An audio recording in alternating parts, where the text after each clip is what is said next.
We are a bunch of wild and crazy Cleveland Browns fans, bringing you all the latest in Browns news. Tune in now.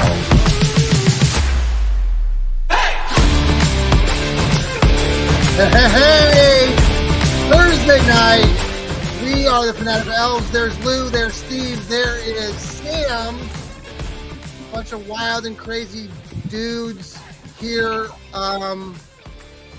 We got a game coming up Thursday or Friday. Thursday coming up Sunday. We've already convinced ourselves that we're going to run all over the New York Giants. Friday, what?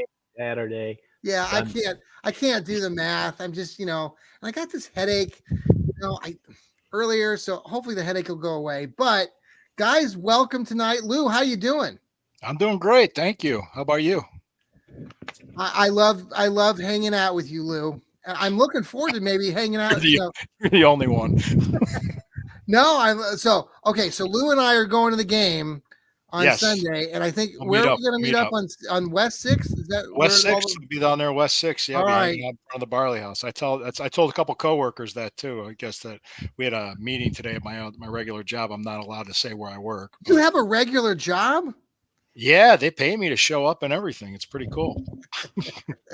All right. Well, you and I'll have to talk to you off air because I got to know where are we now? Isn't it on West 6th? There's a place called Johnny's, right? Isn't there like a restaurant? I believe so. Yeah, there's like a restaurant, but we're usually where you at from there. Where I go there is there's like a setup in front of the Barley House where they have the band playing and they have like food trucks and stuff. Yeah.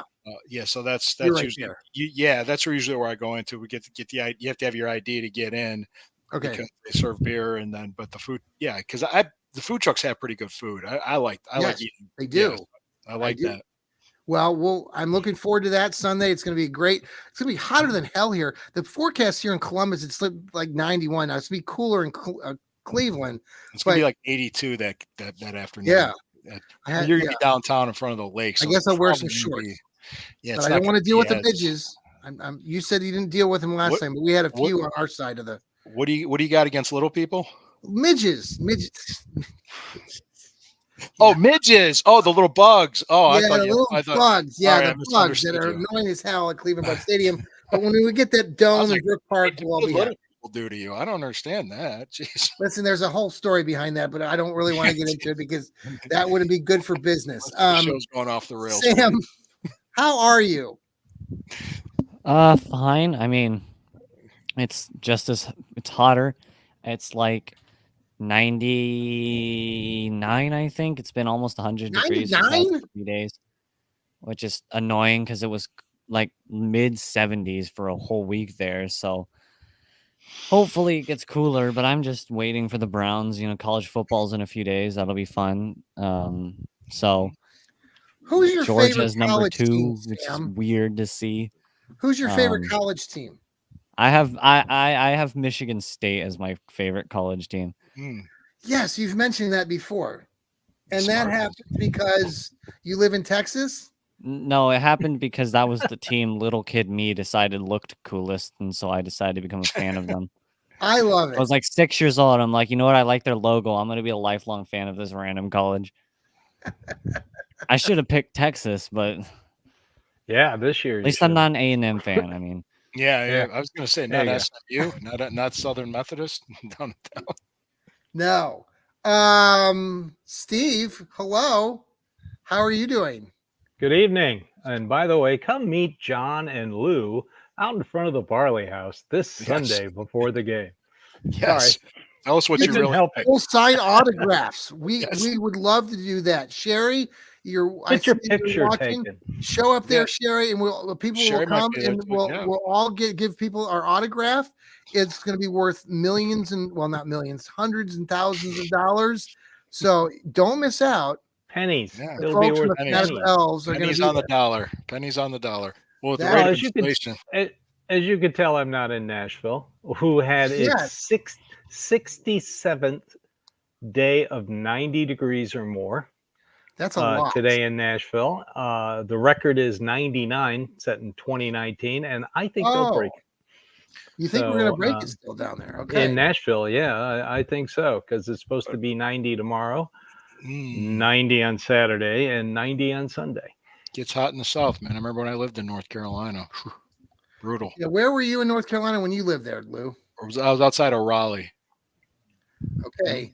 Sherry says she's going to be there. Okay, Sherry, there you go. You get to meet John, Lou, and Sherry. Wow, this is going to be not me. I'm like the entire northern part of the United States away. Yes. I'll be there in spirit, though. Yes, Sam. Well, here's the deal, folks. On Sunday, Steve and others will be doing a pregame show. Sam has agreed, hopefully, to do a postgame show. I'll try. We'll see. Rain or shine. We all, are hoping for the shine. We're getting into tornado season. Who knows? My house might get launched 10 miles back there. Lou and Sherry and I are going to be at the game, but I think we'll try. At least I'll try to pop on probably for the post game show. I don't know if I'll make it for the pregame because Lou and I are going to be partying at the Barley House. No, we're not doing that, Lou. No. I don't drink. I don't party. I hang out. I'm kidding. Yeah. I don't drink. You guys want to drink? Go ahead. Lou, I don't. I'm not that. I go to these places on my 20s was different, but I'm in my 50s now. I don't do that anymore. Lou, I'm right behind you. I'm right next to you. I'm yes. Yes, you are. I've tried going to these places. There's a couple. What? This guy. No, but you go into these places and you see all these people and like they're our age too, Lou, and that's like they're drunk. They're drunk at 10 a.m. I'm like, oh, they are, and I'm like, dude, what are you doing? I'm like, you're not gonna have any fun. You're gonna be asleep by 12. Yeah. There was a guy last year's Titans game that passed out behind me. He was just out. He was just out. He had some food. He was drunk, and he was just out. It was like we were like, I guess he's okay. At least he had some food when they try and watch AFC North football. Yeah, it was Tennessee Titans. Trying to watch AFC North football. That's what it is. Just fell asleep. But yeah, I don't understand it. It makes no sense to me to get that schnocker to go to a game. It just doesn't. Not to change the subject, but to continue the subject with putting people to sleep. Have you guys heard of Johnny Paycheck? I know you guys. I'm sure, right? You guys know who Johnny Paycheck is. I never knew this. The country music? Yes. Oh, yeah, of course. I live in Nashville, Tennessee. I figured, Johnny. Well, take this job and shove it. Take this job and shove it. He's one of the Bakersfield country music stars. Okay, Bakersfield, California. Yeah. Oh, okay. Yeah, and I listened to all of his songs, his top songs from the past. He was big in the 70s, and I was trying to drive, and it was putting me to sleep. But then there's this song about I'm the hell for you, mom, or something. There's some song about hell and being hell for his mom. So that was kind of a fun song too. But all right, I just thought I'd ask that random question. I had somebody at work. I had somebody at work asking me, like, telling me about this Johnny Paycheck, and I thought he was pulling my leg. I'm like, "There's a guy named Johnny Paycheck. Come on!" And then lo and behold, I was like, "Yeah." And then Bakersfield, California. Merle Haggard. Who's the other one? Dwight Yoakam. Dwight Yoakam. Yeah. Well, I felt like a moron. So there you go. Okay. No. Not that I don't feel that way every day, but okay. So let's get into this. Browns play the New York Giants. Sam's got by the way, his podcast just is on Apple right now. Just put that on there. So make sure to listen to Sam's Browns breakdowns. Lou's had his shows this week. Also, make sure that if you haven't listened to our Stirring the Pot show, he also has his wrestling podcast that was just aired yesterday. And which one? The wrestling one. Yes, that aired yesterday. And you got the Burning River Browns talk coming up Friday. Is Sherry joining tomorrow night? Sherry will be joining me tomorrow night at 9 p.m. Okay, and then Steve, he had his Dog Pound South podcast. Very good. We love the fact that you're listening to us here on the Fanatical Elfz Network, Apple, Spotify. We're watching us on YouTube because we're so handsome. Facebook. Yes, we are. You guys really, I mean, we are a rare group here. We're just that good looking. So thank you. Devastating. All right. So Let's talk about where's Coop. He was in the presser today. They talked to him about what's going on, and he did acknowledge that this is something that's different for him. And I know some of us have written about it already. It is different in his 10th year in the league. He hasn't had a start quite like this. He's had stretches where he's gone away or didn't show up for statistically, but to start the season off this way has surprised some, but it's 2 games in and the Browns haven't had a lot of offense. Where do you all fall? Let's start with Steve. Where do you fall with Coop, and are you worried about it, or do you feel he's going to have a good game on Sunday? I'm not worried about it. He's professional.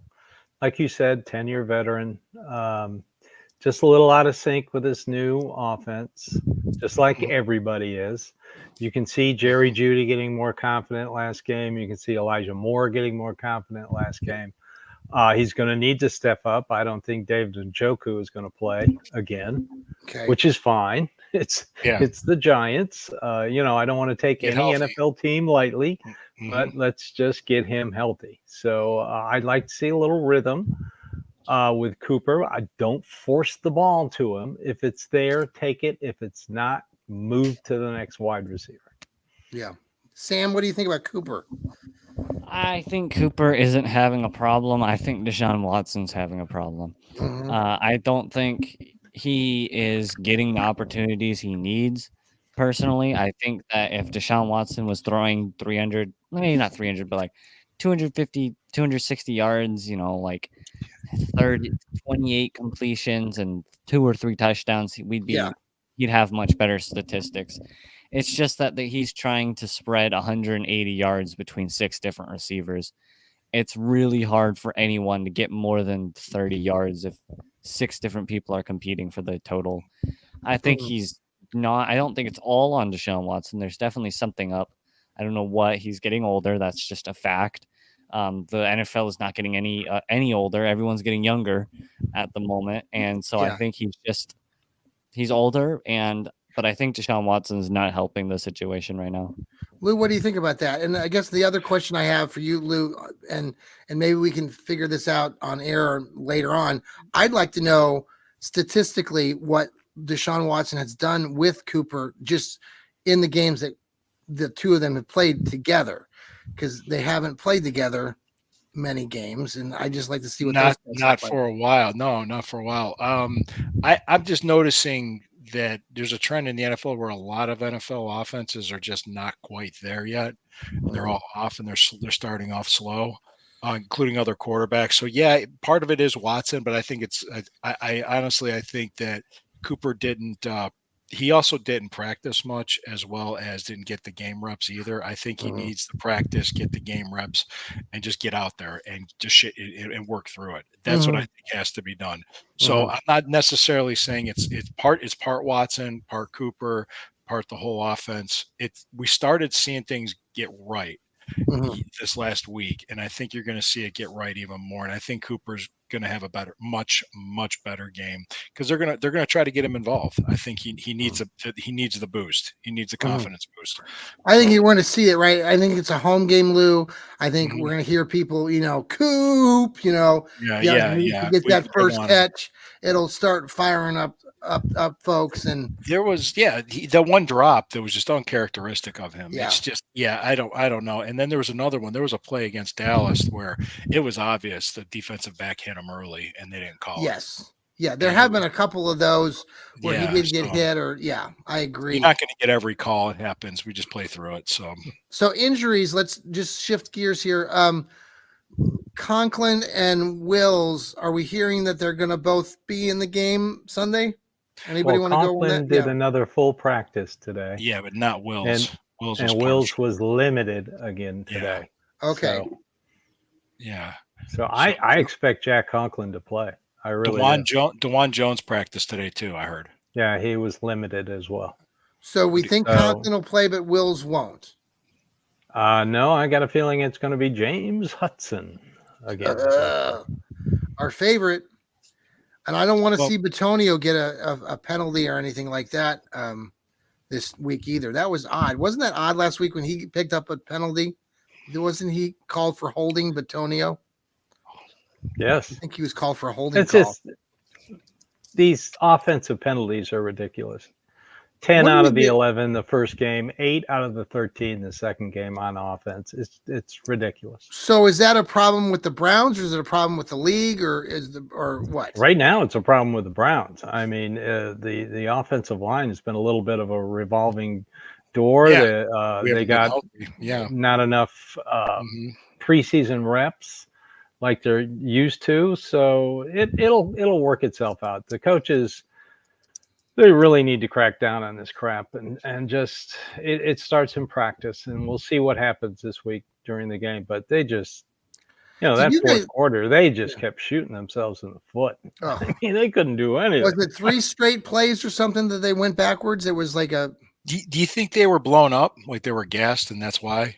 Well, it was hot and humid. It's Florida in September. I heard one of the announcers saying, "Well, it's raining and it's hot and humid," and I just said, "Well, welcome to Florida in September."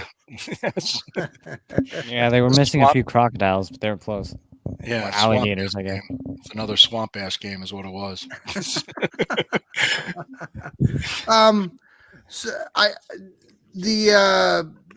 This week listening to Stefanski, and then I don't know if you guys ever watch those videos when they go back and they kind of show some of the things that happened, like the audio breakdowns. Yeah, and then it's like some of the audio that the NFL Films probably does. And there was I thought it was kind of cool to after the first touchdown with Watson, it showed Stefanski on the sideline really hyped up and really. I mean, by the way, Stefanski, not that I care, but it looks like he's been working out, like but he was all like really, I mean, he was showing some life as far as his being the head coach. Sometimes he's quiet and reserved and you just don't know, but he was really excited when Watson scored that touchdown. Well, that was a hell of a drive. Oh, it really was. I mean, I think I was like him. I mean, I was standing around like all you guys, was like, this is amazing. Like, it's an 8 or 9 minute drive. It's play number 16, and they went the length of the field. Almost 90 yards. Yeah, very impressive. But it's nice to see Stefanski do that. It's interesting to see how these coaches are different. Like, you watch Stefanski and you see his press conference, or you see him in the locker room, and then you compare that to somebody like the coach that's in Tampa Bay. What is his name? The older guy. Bulls. And he spoke. Do you see his his locker room speech? He got some. It was shown around the national media sites a little bit after the game on Sunday, and he just very much more quiet, reserved. I think anyway, I just thought it was interesting just to see the contrast in coaching in a locker room. So any thoughts on any of that? Well, each have different. In Nashville, Brian Callahan spent the last 2 weeks throwing his quarterback under the bus. Oh, deservedly so. Okay, but who like I said, Tannehill? When he was Tannehill? No, it was Will Levin. Like when he was Kentucky, the Kentucky. Like I said, when he was drafted, John, he's not an NFL quarterback. Okay, even so, but like I think I sent that to you guys in that group chat. I mean, his comments after the game. His dad is what? Bill Callahan, right? Yep. This is Brian, and I don't know, just watching and listening to Bill Callahan here in Cleveland and other places. I would never in a million years think that he would throw a player under the bus like he did his quarterback. I mean, he said some stuff. I'm like, I can't remember exactly what he said, but it was like, dude, you can tell him that, but don't put that out there on the presser. That's over the line, in my opinion. He basically called him an idiot. He did. He said that was just dumb. He's stupid for doing that. And I'm like, okay, you can be whatever you want as the coach behind closed doors. But and Lou, I know you did professional wrestling and all that stuff, but there's some things that you just don't do. So that really bothered me. You mean like by him calling him out like that? Yeah, go back and I don't know if I don't have the exact quote. Brian Callahan saying about his quarterback. Yeah, really? It was because you would never in a million years see any other. I'm sorry, it was the first time I can never recall. see Stefanski do that. I know. Oh no, and I can't remember a coach ever, Steve, saying it the way that he did. Is what I'm getting at. Well, you got to look at the situation. I mean, Will Levin did cost him 2 games. I mean, they were killing Chicago until that pick 6 at the end. And they had an opportunity to score and take the lead over the Jets, or at least tie the game. And the guy throws does a pitch back as he's going down. I mean, what you expect a coach to say Jets scored a touchdown. Okay. What you expect a coach to say was he's trying to win the game, and I am not going to complain about the effort. Instead of Callahan goes, he made stupid moves during game time in critical situations. He lost. He said he lost. That's what he said. He lost us that game. That's what he said. He lost us that game. But what do you expect from a guy who puts mayonnaise in his coffee? He puts mayonnaise in his coffee? What a moron. I'm sorry. Who does that? Who does that? Wait, this is you're talking about the quarterback. The quarterback. Oh. I was gonna say, where did that come from? How did that was a story last year, right? Still does it. Yeah. He's got a cologne out that's mayonnaise based. Well, good for him. All right. Well, let's talk about some other stuff. Let's get back to the Brownies. Run game. What do you expect to see Sunday with the run game? Lou, you want to start? Yeah, I just kind of stepped on you a little bit there. Sorry. I expect to have. I'm going to say combined because it's going to be by committee, but I would not be surprised to see a combined game of 120 yards rushing in this game. I could see them wanting to go out and run the ball, having Zach Zinter come out, having Nick Harris come out. They're going to come out in these sets, do the motions to loosen up the box, and just pound at these guys and just pound them into submission. I could see that happening. I'm not. You know what the thing is? I don't care about the only stat I care about as a fan is W's and L's. I don't. Watson could throw for 100 yards and we still win. I'm fine. So that's all that matters to me. Yeah, but I saw some stat, and I can't recall again. I can never recall these things, but I don't know if there was some stat that talked about Watson, and he's already in some statistical category in the top 10,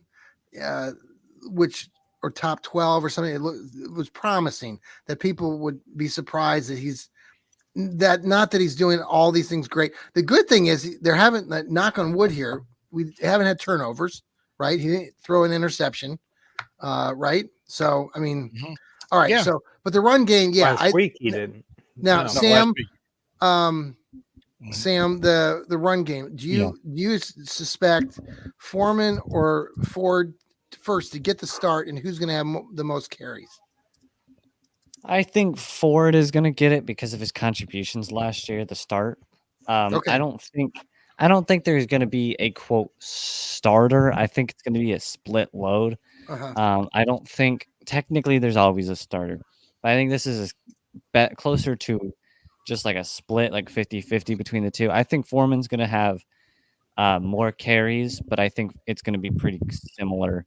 I think the run game is going to be actually pretty decent, though. I think that's a better spot on our team right now, considering our quarterbacks.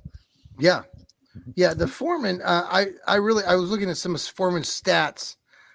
He had a decent year a year ago, and then the year before that he was in Carolina. He just under 1,000 yards rushing. I'd really like to see him get more than he had 14 rushes. I think we talked about this earlier in the week, Lou, and maybe he can get. I would like to see them give the ball to Foreman more than Ford, and give Foreman maybe 16 to 18 carries on Sunday. Steve, what do you think about that? I think they're going to come out in that heavy set again with Nick Harris and Zach Zinter in the backfield. Yeah. Even though Foreman averaged only 3 yards a carry, he really punished the Jaguars' defensive line, and he kept Jerome Ford fresh because he was running the ball more. Yeah. So you got to remember last week against Washington, the Giants gave up 215 yards and 35 carries, an average of 6.1 yards a carry. So that's a good stat there. He's the winner chicken dinner today. Yep. There you go. So just run. Run the ball, Kevin. Run the ball, Kevin. I'll be screaming that up in section 544. I'll hear you from across the stadium. Yeah, you're going to hear me. I'll be the one I'll be hearing jumping John. up and down above the Meyer sign. So you're looking at the Meyer sign. I'm right in row 3. I'm standing up there yapping my head off. It's funny because I was doing that the other game, and people were turning around, and they were actually supporting me this time. They weren't telling me to sit down and shut up. So. I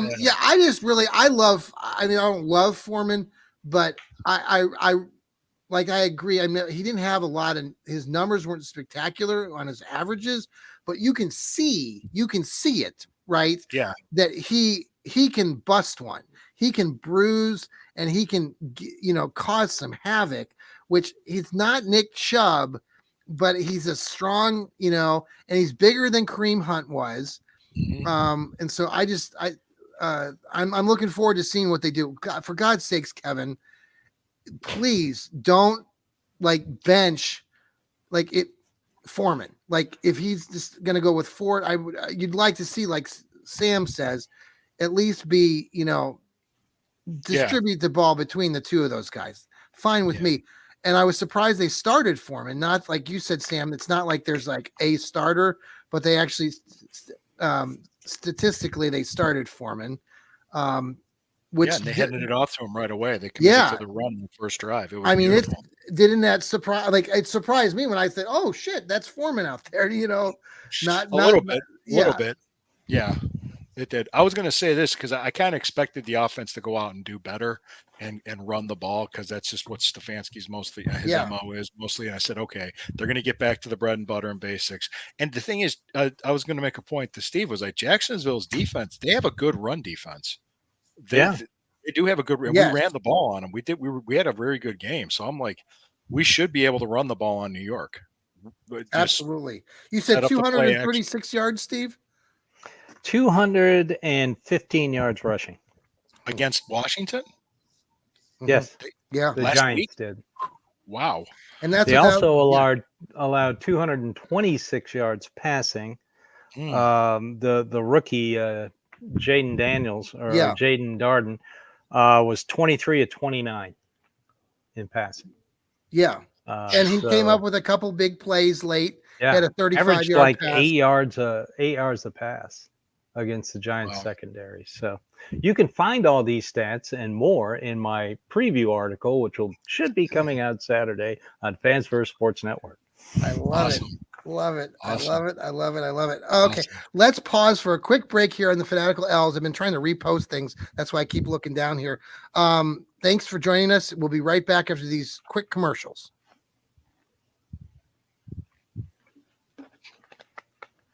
Thanks for coming back.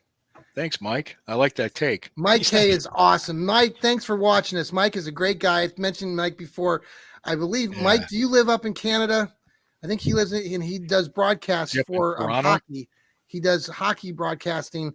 Great voice. And just has been a lifelong Browns fan. I got to meet him. I don't know, Mike. I don't know when I connected with you a few years back, but thanks, Mike, for supporting us here on the Fanatical Elfz Network, part of Fans First Sports.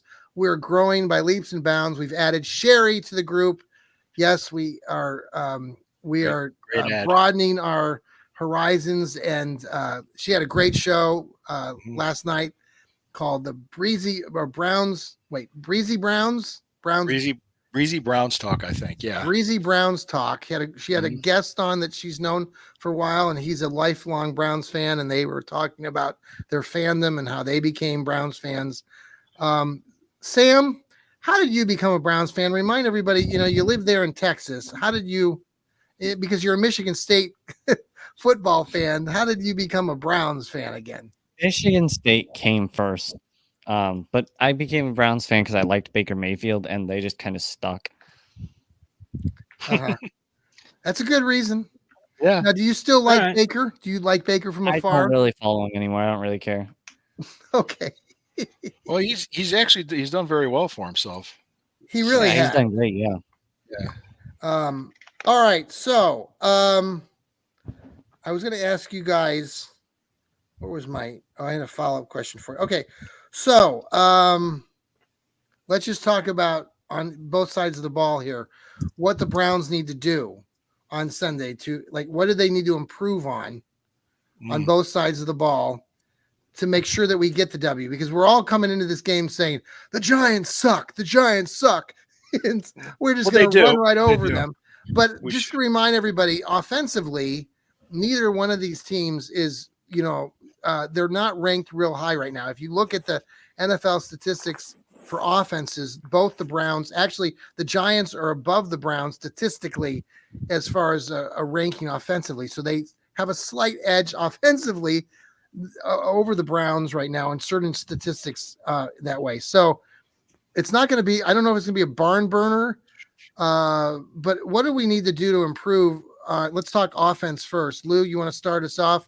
What are some things that we can do offensively? Well, yeah, cut down on penalties. Let's start there. Too many penalties. Clean it up. That's the best thing we can do. Just don't get behind the sticks and just, get those positive plays on first and second down, make it third and manageable, and just open it up. Okay. Steve? On offense, run the ball. Protect Deshaun Watson.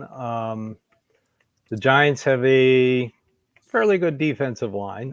Their pass rushers are Burns and Thibodeau. Also, Thibodeau. I like Thibodeau. Yeah, Kenyon Thibodeau. A lot of Browns fans liked him coming out in the draft. Yes. Basically, that's it. Just use the run to set up the pass. Get Deshaun in a rhythm. That's all you need to do. You get Deshaun Watson in a rhythm. That's it. My caution have a complete game. Well, that's what I worry. Just going into this, I think this is where I get in the psychology of things. Like with Deshaun, they got to win. It was a good win.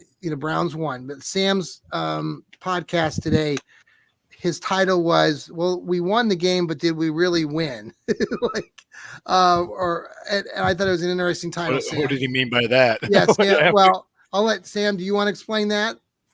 Yeah. Well, I mean, I kind of just, that was just my thoughts. I kind of just threw them out there. I mean, we'll see. On what Lou said there, penalties are definitely a problem, by the way. Yeah. We had 100 yards on. Yes. Was it 12 penalties for 100 yards, or was it 11, a little more? 11 or 12. It was a lot. It was way too many. And I said that if any team other than the Jaguars, you get 100 yards of penalties, you're losing that game. That was just a bad game by the Jaguars. That whole NFL week was bad. Just around the globe, I Even guess. your Cowboys, I have Cowboy fans that were going, "What the hell? Why did we lose?" Cowboys was a crazy game, and I got to watch it live on normal TV. That was fun. Oh my gosh! But the Cowboys fans have actually, or at least my radio people, have taken it pretty well. They're already moved on. Just kind of crazy. Are the Saints good? Do we think the Saints are going to actually win 10 or 11 games? They're off to a really hot start right now. Yeah, I don't know. I mean, some of them are saying they're going to win the whole NFC right now if the 49ers can't figure out their stuff. I don't think I think they'll come back to, I think they'll fall back a little bit here after we play them. We play them coming off a bye week. Yeah. Yeah. Yes, we do. So just getting back to Deshaun and this offense, here's my one little hitch or concern going into this game is that they're coming back home. Deshaun's already I feel like he feels the pressure of, and I know he went down to Jacksonville and he had a nice game. I just worry that there will be boo birds in the stands. And if he throws a couple incomplete passes in this game, which he's going to do, I don't know when it's going to happen, but would that psyche of his come back and would that have an effect on how this game plays out? I'm just speculating here. I know I probably shouldn't, but I don't know if they're going to have a 16-play, 89-yard drive. Maybe they have a 17-play, 90-yard drive. That would be even more spectacular to start the game. And I fully expect the Browns to play well and win this game, but I get a little nervous when I think about what I just said. Did anybody else feel that way, or am I totally off? Probably totally off, right, Steve? I don't feel that way. He's a professional football player. You should switch to decaf. Yeah. Yeah. I don't think it affects him in one way or the other psychologically. Okay, so if it does happen, if he was weak-minded psychologically, he wouldn't have played against Baltimore with a bad shoulder and a sprained ankle and completed 13 out of 13 passes in the fourth quarter. It's just a thing with, I think it's a mental thing sometimes where I feel like he's coming back home, but he knows he's coming back home to fan. Well, maybe the mental thing is you, John. It's me? How is it me, Steve? I don't know. You're flipping the script on me. Cleveland fans are just so paranoid sometimes. Just psychologically. Now, broken. Steve, you're a little bit. Now, come on. Now, you're not as paranoid as I am, but we all have our. What was I listened to? Rod. It was funny. Rod Bloom, who's our colleague here, who does the Browns Blitz. Thanks, Rod, for contributing here to the Fanatical Elfz. He was commenting, I think last week. I don't know if any of you saw this, but he says on a text or a tweet, he was like, "Well, I didn't wear any Browns gear today." He was wearing like a Cavaliers jersey or something, and so he says, "Does this mean that I have to wear this jersey now, like every game now for the Browns play in, to win?" And people were like, "Yes, you have to do the same thing." You have to. We're superstitious. Do you have any superstitions? Yeah. Do you do anything like a regular thing, Steve or Sam or Lou? I wear the same shirt, polo when it's warm, and I wear a long sleeve brown shirt when it's cold. Okay. I never predicted 24-21 again because the one time I did, we lost. So don't expect a 24-21 victory prediction from me ever again. I also don't do predictions. The last time I did predictions for a season, they went 5 and something, so I stopped doing it. Yes. Lou, do you have any things that you do that are that I do? Like habits or things that you do every, we like eat the same thing. Yeah, or right? stuff like that. Yeah, you do stuff like that. Yeah. Yeah. Okay. Eat the same breakfast and do routine There stuff. you go. Yeah. So it's just stuff like that. It's I probably did more of that when I was a kid, but I don't do that as much. Yes, he's a broadcaster for the OHL Brampton. Mm-hmm. Thanks, Mike. What was the Steel? Is it the Steelheads? Yeah, the Steelheads. Dude, Mike, I got to get one of your jerseys or one of your shirts or sweatshirts from your team. I've looked them up before. I also want to get one from the Toledo Walleyes. You ever heard of them before? Hockey team up there in Toledo. They have a great mascot. The Walleyes. The Walleyes. What league is that? Is it AHL or no? I don't know. Steve, Mike, do you know if you're watching? Play it smart. Please, for the love of God, Stefanski, don't be the weakest link on Sunday. Wait. Christ. All right, let's talk. Yeah. I'm like, God, everybody flips out about play calling. Let me switch gears, Lou. Let's start with Steve. I want to know about defense. What do we got to do on Sunday to make sure that we win this game? I'll start by saying Myles Garrett, who's been sitting out and kind of nursing his leg, he'll play, we think, even though he didn't practice today. Myles Garrett needs to stay off sides and stay on his side of the line of scrimmage and not get called twice like he does it in every game for being off sides. Anything else, Steve? Stop the run. Last week against Jacksonville, they gave up 127 yards on 21 carries, 6 yards per carry. Nowhere Malik Neighbors is at all times. Last week, Daniel Jones, of his 28 passes, he targeted Malik Neighbors 18 times. Yeah. And I in think one game, that's a lot. I think of the game, and also he goes in motion a lot. Malik Neighbors goes in motion a lot. Okay. And when he does catch the ball, I think last week against Watson, he caught 6 out of the 8 targets, went in motion for 115 yards. So I'm interested to see who Jim Schwartz puts on the rookie out of LSU, Malik Neighbors. That's what I was just going to ask you where he's from, and that's LSU. Delvin Singletary. Remember that guy for the Houston Texans last year? Yeah. Well, he is the starting running back of the New York Giants. I think I have him on my fantasy league team. They gotta put a hurting on him. They gotta stop him. Yeah. Lou, what do you think defensively? Defensively, prevent big plays. Yeah. I think that's one of the things that bit us, even though it was Greg just Newsome. Just the one, right? It was just the one play. But just avoid those big plays because that kind of bit us against Dallas too. So that's my thing.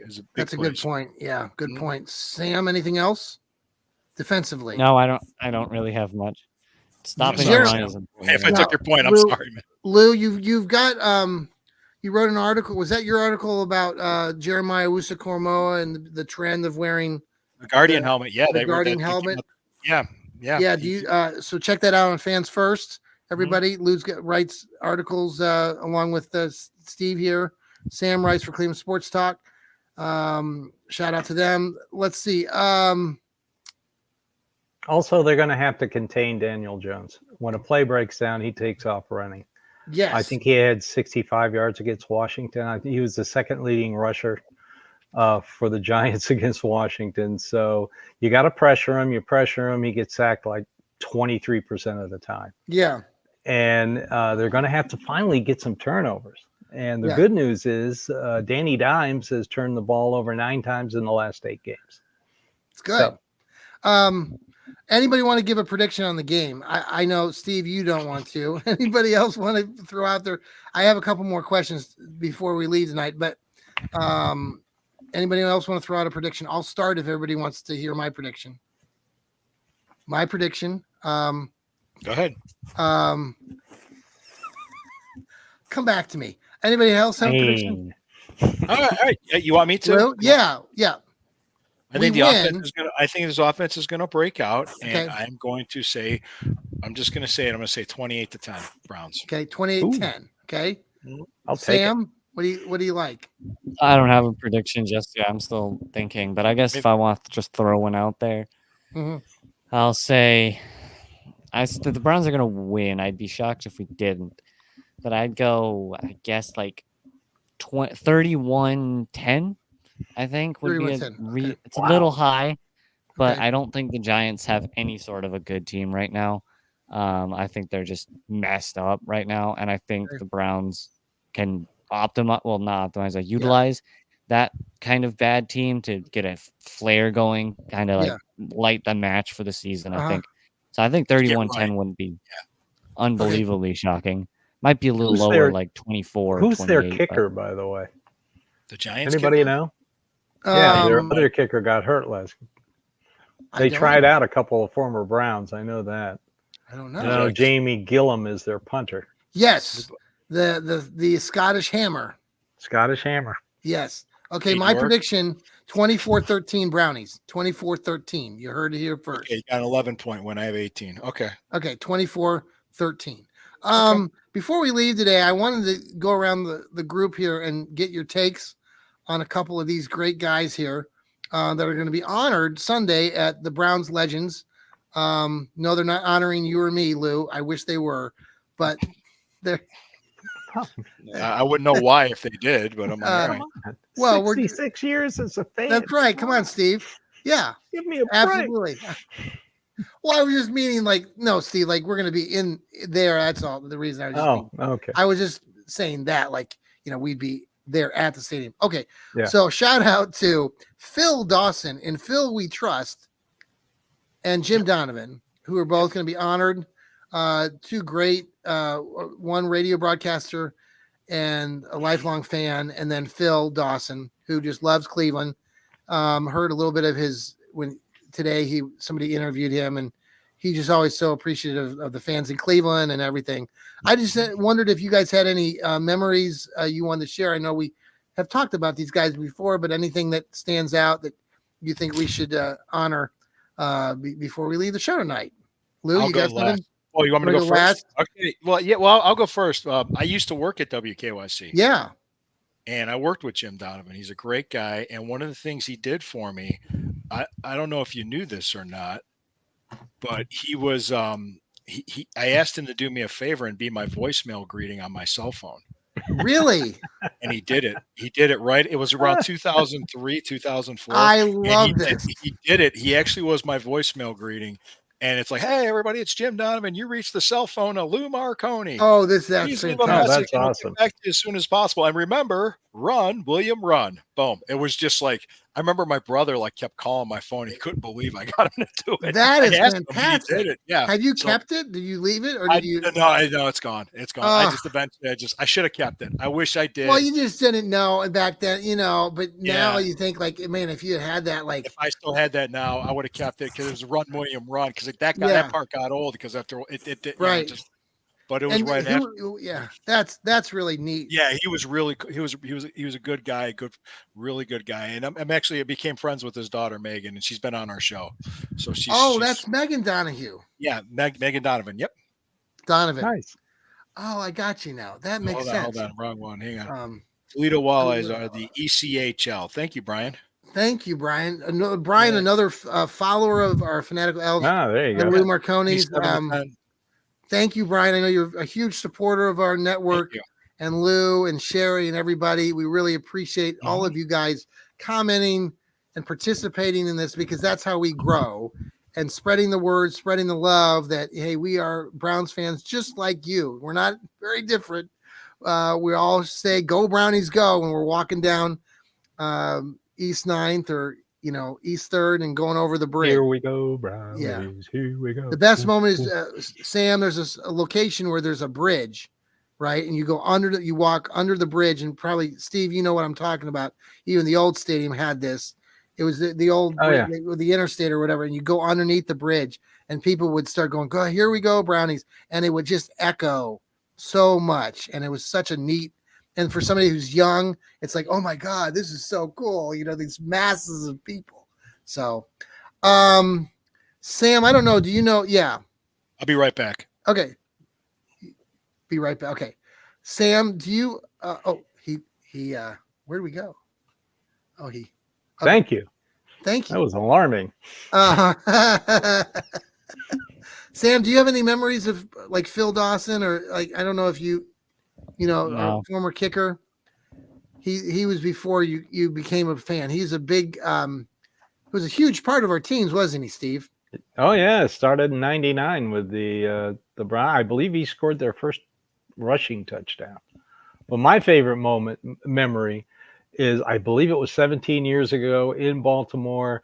They're kicking a field goal to tie the game, sending it in overtime. It bounced off the crossbar, then it bounced off the stanchion over the crossbar, and then back in the field. There was mass confusion. All the Baltimore players left the field, and then the referee, it was not reviewable, but the referees looked at it anyway.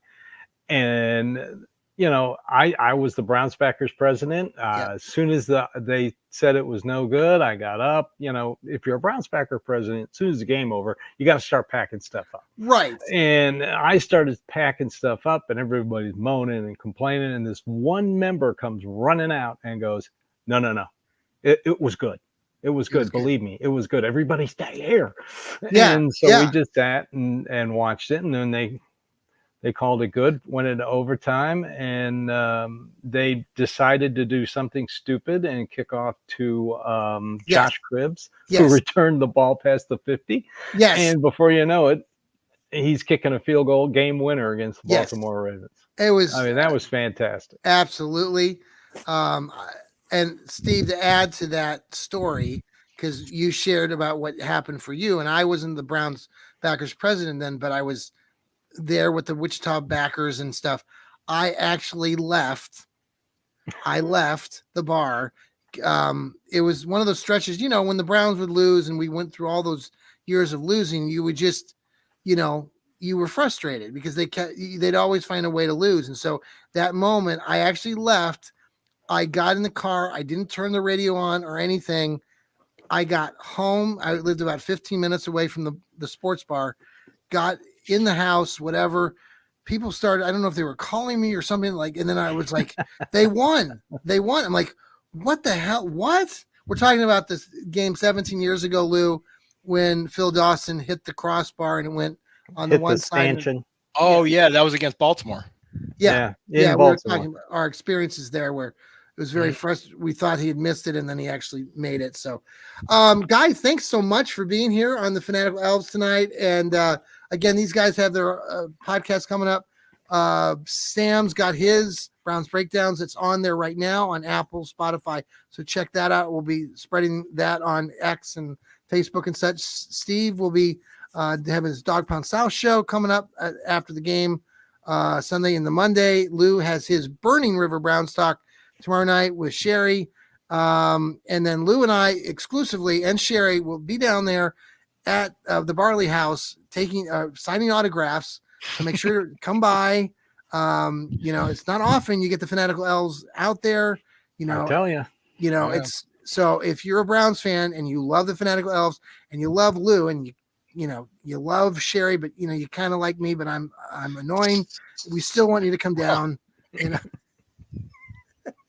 All right, guys. Thanks again. Thanks, everybody. John can annoy you to your face. Yes, this is an opportunity. You can't miss out on it. I'm looking forward to it. See you, everybody. Go Browns!